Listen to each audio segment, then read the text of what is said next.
We're back. So where we left off, you just got in the Blaze Kill top. There was some poking back and forth. The House of Chez got a turn in, and now they're going to be pushing in mid. So you guys had just cleared out the Web Weaver, and Leoric, you left Leoric to clear out bot, which is fine. And so right now, they're not actually in a great position. Like, they can shove here 5v4, but Leoric's going to be done down there pretty quick. So odds are they're going to rotate top and go try and get this. And that's what they do, and you guys rotate. I don't know why Jan is so far back, but you guys correctly see that. You go up. So they catch you halfway in the rotation this time because they have numbers advantage. So thankfully it's your Muradin, who is the least likely to get wrecked by this. This is bad, though. This is just really, really bad. Like, look how much damage your DPS have taken. Your DPS and your healer have taken. And then your new brat comes in, hits Sage again. Like, and the rest of your damage is still down here. This is why, like, it's important when you're rotating to, like, kind of be close together. Or if not, or rather, like, get a jump on it if you know where they're going. So Horrify comes out. You stun Gul'dan with Stormbolt. That was a really good Horrify, though. Like, honestly. Your Stukov is going to be useless. Sage is going to die for sure when he walks back into this. Your Jaina is basically useless in this position. So, it's rather unfortunate for you. Yeah. Yep, so Sage dies. Hong Fu gets cocooned.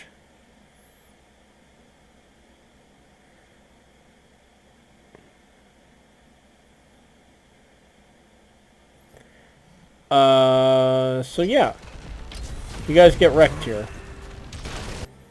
So you guys are going to continue to get wrecked. Dragon's going to die. Was there a chance for him to live there? It's honestly kind of curious. So literally, the takeaway here is basically like, you have to rotate faster, and if necessary, you have to rotate safer. Like, it's fine. This is most likely going to die, because Leoric took a while to clear bot, and is actually going to still lose bot. So if that's the case, that's fine. You can defend here. Like, saving the fort is not that critical. Okay.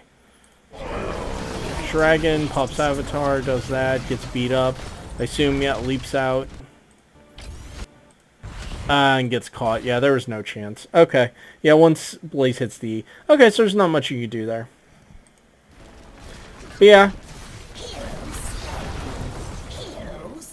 Kind of like just a cut your losses moment. This is actually a really bad use of Molten Core. All they're doing is getting some siege damage in. Which is kind of irrelevant. Like, Ragnaros would have done more damage to this fort just standing here, like, going in and, like, hitting it. So it's kind of good for you guys. Because if they had killed this and then Molten Core goes off if you don't have a stun, and let's look at your comp, you don't have a stun, besides Stormbolt, like, they could potentially just keep pushing. Like, they could look for picks, and then if they get them, then they could rip this apart.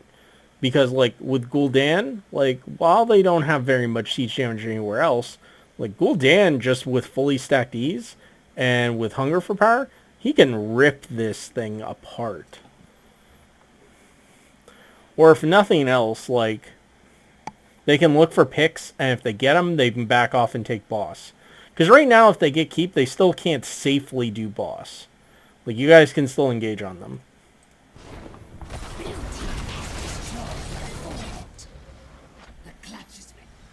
Okay, Leo turns in his 1,000,000 gems. That's great.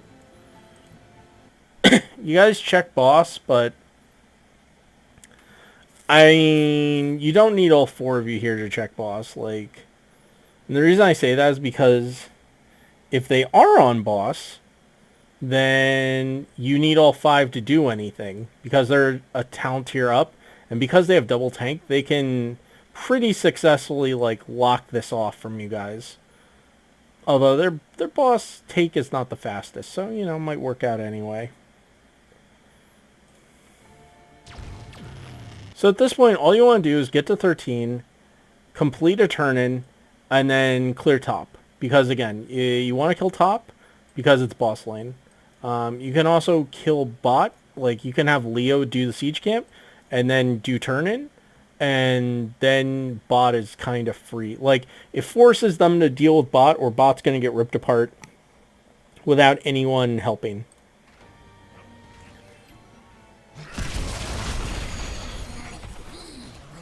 You get the turn, everything's good.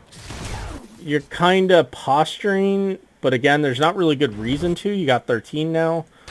Like, you can fight, but why?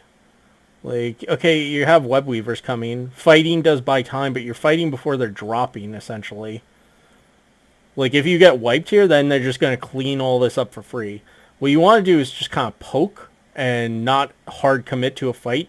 Because if you can keep them in place, even if they clear one lane, you can essentially, like, buy time for the other 2 lanes to push up. Also of note, like, this bruiser camp, like, you guys could have just rotated as 5 and gone to clear this, and then if they want to fight you and you really want to take the fight, you fight, like, right over here-ish. Don't fight in here, because then they have spell armor protection, but you understand what I'm saying. So, like, Dragon's stepped up in here, and, again, like, Jaina's over here. Sage is in range, so that's good. And, yeah. And Blaze has to actually E out, so that's good.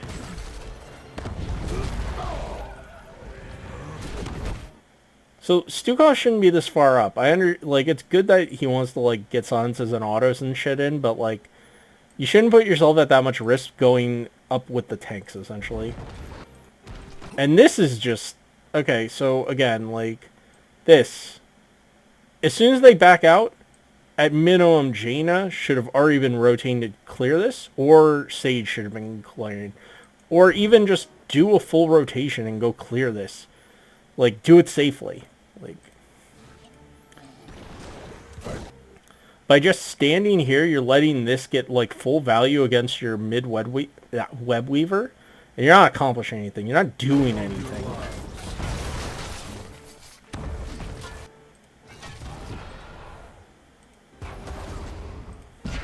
Okay, so again, what's your plan? What are you guys doing?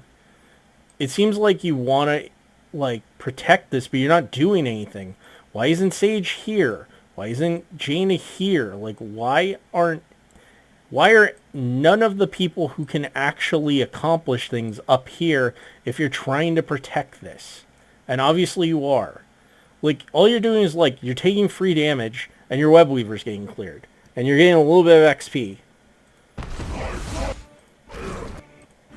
Like, what is your engage here? Like, that's the big thing I'd want to ask you guys. Like, I don't understand what your engage here is. Is it, like, if it's Entomb, like, fucking Entomb Ragnarok's right here. Just turn, Entomb, kill this guy. And, again, why is Jaina way over... What is... seriously, if you're watching this, Secret Hazelnut, just explain to your teammate, like, why are you in so far away? Like, you're playing Jaina. She doesn't have long-range spells. She's not like a Li Ming or even KT where you can kind of play it mid to long range. If you're not in, like, Cone of Cold range, which is, like, ends right about here, you're missing most of your buttons. Like, you can throw Qs in, but that doesn't do jack shit. Like, the whole point is, like, you want to get blizzards, you want to get off with Water Ellie, and you want Cone of Cold. So, like, why are you here? You also happen to be, by hiding up here, on the side where most of them are. Okay, so you run back down, and you're still not doing anything. Still not doing anything. So again, you guys don't engage, you don't do anything. Misses the ghosty grip, whatever the hell it's actually called. And so, while you guys watched your web weaver get taken, without soaking any other lanes, the camp cleared your mid web weaver. And you guys are going to get bot wall. Because the cat is going to clear this. You're not even going to get bot fort. You're just going to get bot wall. So 11 minutes in, you make a turn in. You get basically 2 walls from. That's not good. That's how you lose this map. And you also missed out multiple waves of experience by not having Leo soak these lanes. Like, that's also another problem. So, like, the biggest thing I can tell you here is if you're gonna try and engage into him or look for a pick, do that. Like, just tell your team Leo's gonna look for an entomb on, like, not a new Barak, because obviously he can burrow charge out, but anyone else, and see if you get the entomb. And if you don't, leave. Like, first few seconds when the web weaver's, like, up here, or walking in. Like, that's what you want to be looking for. Or even do what you were doing before, have Dragon walk way deep, bait him, and then try and get into him. Because then he can jump over the wall to get out. And again, if you're going to be defending here, you don't want Jaina alone up here. She's useless there. You want her with the group, or if you really want to try for something, have her here. Because then she can flank around. Like, if you land in Entomb here, you want her to be able to step up and drop spells and pop Icy Veins and go in before Entomb drops. Like, consistently. You don't want to just get there as Entomb's dropping. It is over. Shatter their constructs. Deliver. So at this point, if I'm House of Chez, all I'm doing is waiting and playing as safe as I can to get 16. This is insane to me. Like, I understand this is probably going to be a pick, or at least, you know, close. But this is nuts. Like, they're so close to 16, there's no reason for them to even give you a fight. So this Blaze, by all rights, so your Leoric's kind of screwed. Well, actually no, because he's Wraithlocked here. So all you guys do... Why is he way back here? Whatever. Okay. So he drops Wraithlock like right here. And he entombs this Blaze as soon as he E's in. Oh, he didn't E in. Okay. So he actually like had some self-control. Even so, like, I think you can like still walk around here and get the entomb. If you get the entomb, you can just dump everything and kill him. This is not a great position for Sage to be in. Shouldn't be this far up without one of the tanks. In this context, I'm saying Leo's a tank, even though, you know, he's not, but whatever. That was a good Q. That was really nice. He cut just to there and got Q'd. That was good. So you guys back out. Okay.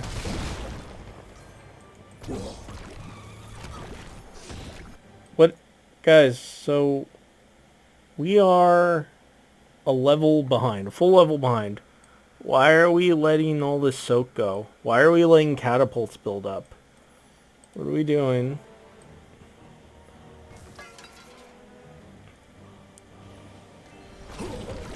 We're turning in, but we're not catching soak. There's no reason for us to be this far forward, basically. Like... it's not 100% safe, but you can basically soak this for free. As long as someone anchors this bush for vision, you can soak this at max. You don't even have to soak at max. You can just hide in this bush. And as long as they stay mounted and run at the first sign of trouble, they can soak this for free and not show.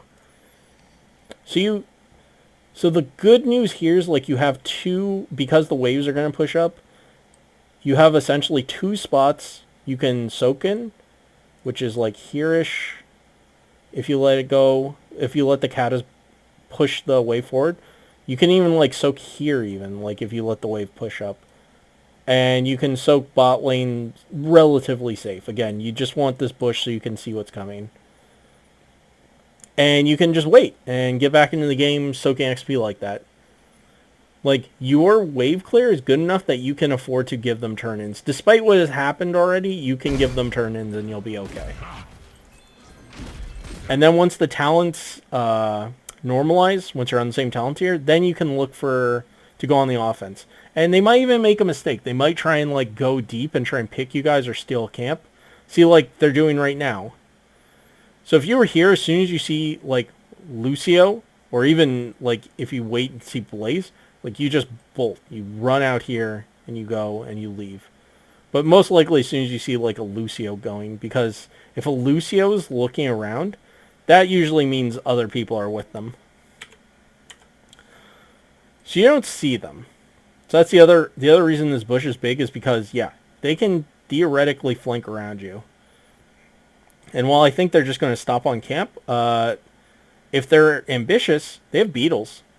They can just go in on this. Like, they can just flank and try and kill you. Especially because your Jane is sitting closer to the bush. All they need is, like, an Anubrak Unstoppable to fly out. She's going to get hit before she even reacts. She didn't have Ice Block. She's not even close to Ice Block. And then she's dead. 100%. Like, she gets hit. The other guys come. Murden gets cocooned probably. And she dies. And then you lose this fort. And maybe get more people killed. So you see the little fire? That gives it away. Like, it's just... because you guys have no idea. But you see the oil spill right there. And then that... see that? I can understand why you wouldn't see the oil spill, but this gives it away. So if it's on your screen at all, you gotta be able to notice this. Because you should be thinking about your camp. You haven't seen them on the map for a while. You got to be like, I wonder where they are. And this is, like, definitely something you want to keep an eye on.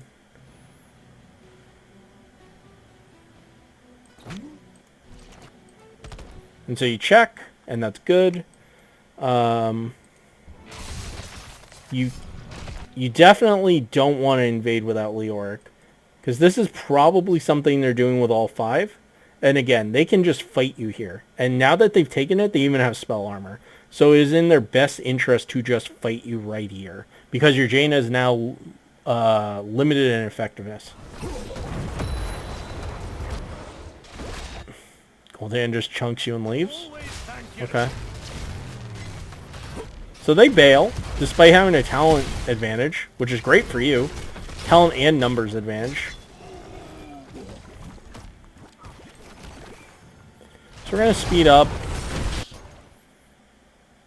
And as soon as I do, Murden almost dies. Okay, so what happened? Okay, so Murden's out there. We see 1. We see 2. We missed the Storm Bolt. We see 3. We want to, like, E over this way or E this way or whatever. The upside about Eing this way is ideally if a Nubrak tries to stun you, they miss. Because if you try and jump this way, they might catch you part way. So you get hit by multiple, get hit by everything else.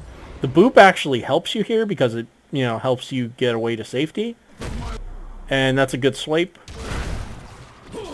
By all rights, you should have died. They only, like, misplayed a little bit, and that's why you live.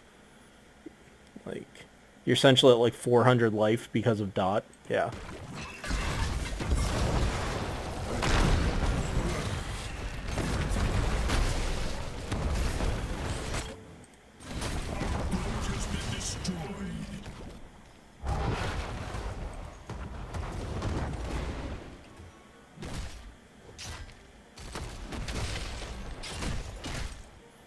So they just all showed here. Now is a potential, like, you can maybe think, oh, they're on boss, and, like, be correct.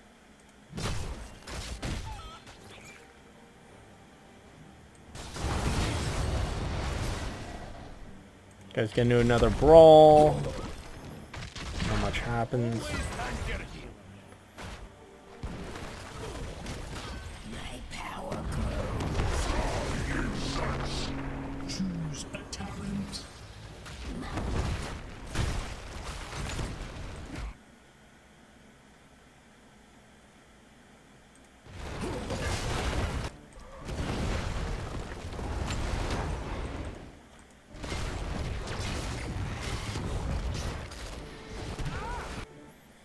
There's no reason for you to be this far up.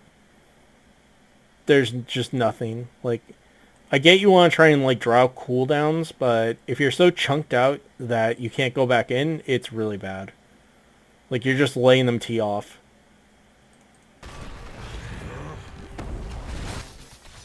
Again, like, they should just kill you here. If Blaze isn't off in, like, Africa, they should kill you right now. They should just CC chain you and kill you. Because there's no team. You're not that hard to burst down. You didn't even get Avatar off or Stoneform off. So, yeah. If they CC chain you, and, like, Blaze comes, that's, like, potentially 2 or 3 CCs in a row, you should die. But they miss. And Blaze isn't there. So you leap out.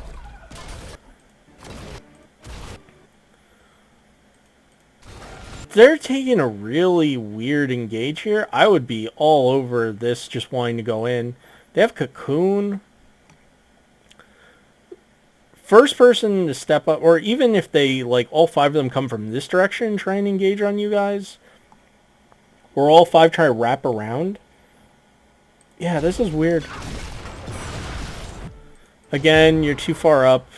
You're not really going to get anything done here. Well, okay, I take that back. Because if he has Stormball and Gul'dan, he dies. Like, because Jan can walk up and hit every button she has.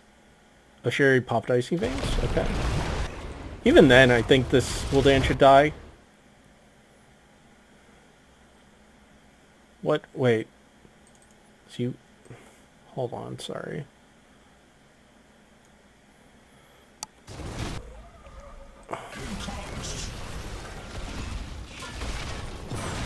So what happens here? You back up? But Jaina keeps going forward. Pop Avatar, stun this guy. You've played the entire game really, really aggro, and now you're playing it conservatively? Like, no, this is where you need to be aggro and try and get this kill. Because without Gul'dan, they can't actually push into you anymore.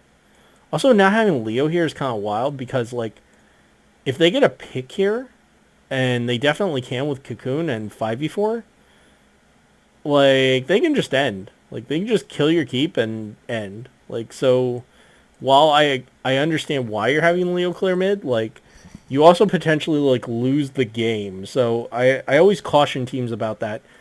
Don't make the, like, smart play where you're like, oh, I can send someone to clear and 4 of us defend keep. Because against better teams, if they get a kill, they potentially just end the game off that push. And then you look really stupid because, wow, you cleared mid and then you lost the game. So this is where we kind of get punished for this. Jaina moved up, rooted, dropped buttons. And, like, if she had any backup, we get the kill. And now Sage is up here. But meanwhile, your Stukov, you, the tank, are way the fuck back here. Stukov's back here. You guys are, like, trying to clear minions. And your DPS are dying. Well, I'm sorry. They aren't actually dying. They're chunky. And just the tanks are attacking them. So, Ragnaros is off in fucking Narnia. So, you're fine. And then a swipe. But the point is... Sorry, I'm wasting too much time here. The basic point is you should have just killed the Gul'dan there. You should have been there. You should have popped Avatar, popped Stoneform, and just killed the stupid Gul'dan. That was your chance to be aggressive on Murd and like, get a pick. And you guys just kind of split there for no reason. And you're doing it again where Leo's, like, walking in while all your backup is kind of all over the place. But now you're at least grouped together. This is also, like, prime entomb time. No. Did we really entomb the Anubarak? Did we really entomb the one guy who can get out of it? Why? Just why? Whatever. Blaze gets left behind. Our core is under attack. Someone clear katas. I mean, the wave will do it, but yeah, there you go. So you guys save it. You go boss, I assume. Destroy their constructs. Reclaim the gems of my power. Show no mercy. Yeah, you're just doing boss turn in. Yeah, that's fine.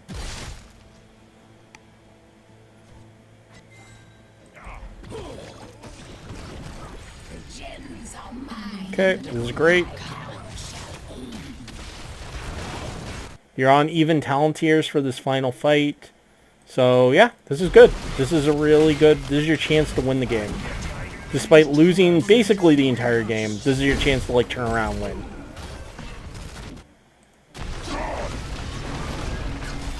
Hyperion is good.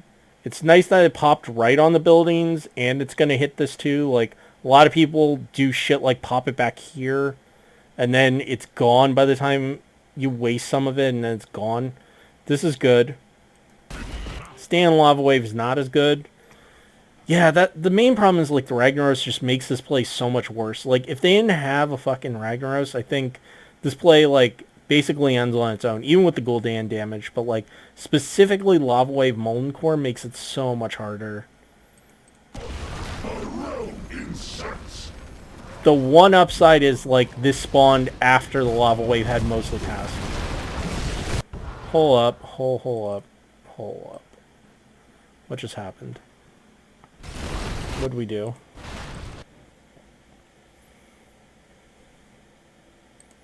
Okay, Nubrak just went in. Kill him. Kill him. Stormbolt, kill him. Hit all your buttons. Hit all of your buttons. Throw your Stormbolt first, and then immediately after that, pop these both. And then everybody just pops buttons. Like, Stukov silences. Button, button. You have Icy Veins. Great.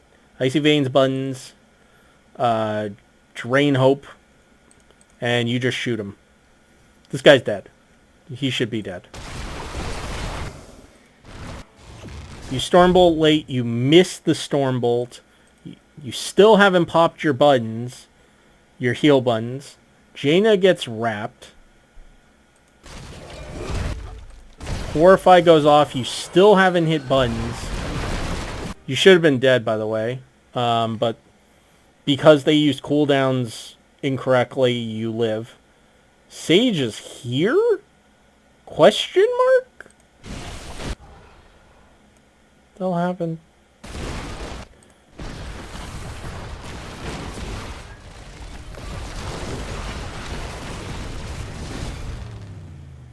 You'd be getting Jane out. Oh, you got okay, you get horrified instantly. Okay. I wasn't sure because I still saw the auto animation. So you get walked into the bottom corner? That's so unlucky. Oh well. So you're just stuck? And then the swipe pushes everyone else into you? That's unfortunate.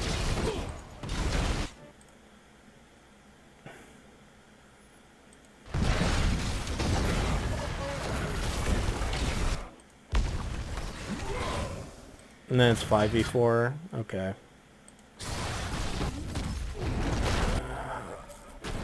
This fight is going to complete hell. Pop into him right now. Just throw it out there. Just pop it. Like, walk up and pop it on Blaze. Even if Murr gets stuck in it, whatever. He's the best hero to get stuck with it.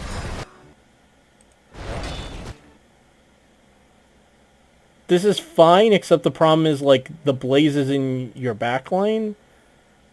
And the Ragnaros is still here. And you don't have an easy kill. Because, again, E and the Lucio's got full health. And Nubrak even dives in. Like, that's wild to me. He basically fed there, but it didn't matter. Another Lava Wave. Jaina trades? Oh, that's unfortunate. And then we know the rest. They try and push core. They take too long. You guys get your respawns. You wipe them. And then you death march back. The video's already 30 minutes, so I'm going to cut it here. My point is, this last fight basically came down to like two small details. One was killing the Anubrak as soon as he dove in. And because the Anubrak has been diving in on you guys all through the series, you should have been waiting for it. You should have had your piece of CC ready. You need to hit it. And also, like, you need to hit your buttons as Murden. Like, if you're at, like, 20% health, just pop your buttons to heal up. Like, if the Horrify had hit you, or rather, when you got hit by the Horrify, if they had focused on you, you would have died without using Avatar or Stone form. And that would have been a complete disaster, too.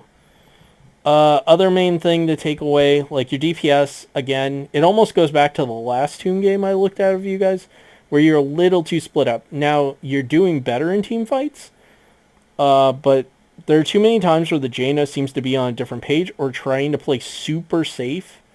And especially when she has Ice Block, there's no reason for her to play that safe. You want her to be able to dump all her buttons, hit them, delete their life, and pop Icy Veins for more Q stacks, more autos and Qs. Especially against tanks, because you can delete tanks. And at 20 with Wintermute, she can, even a Nubarak with Spell Armor, she can just destroy him. Ideally, though, you ignore him and just kill Blaze, but the point is, she puts out a ton of damage. So yeah, I mean, again, congrats on turning around. You at least took the biggest takeaway positive. You took the risk. You did the correct thing. Once you had gotten there, you correctly went to boss and you went for turn. Next time you need to try and get turn a little sooner, but I understand it's hard since multiple of them were still up. And you guys needed a better engage plan here. It felt like after the lava wave, you guys weren't sure again what to do. And it kind of mimicked what happened at the fort here, where you guys were really not sure what to do, and you wasted a bunch of soak and your web weaver turn in. So just, things to improve on. Just have an engage plan. Don't be afraid to, fire off shit like in Tomb as soon as you see any target. And also be aware that, like, if you entomb an Anubarak and you haven't correctly timed it with his E cooldown, you've just wasted a heroic for your team fight. You have to be aware. That is the one heroic I will say you shouldn't waste it on the one hero who can easily get out of it. It's sort of like the same thing with the Anubarak Cocoon.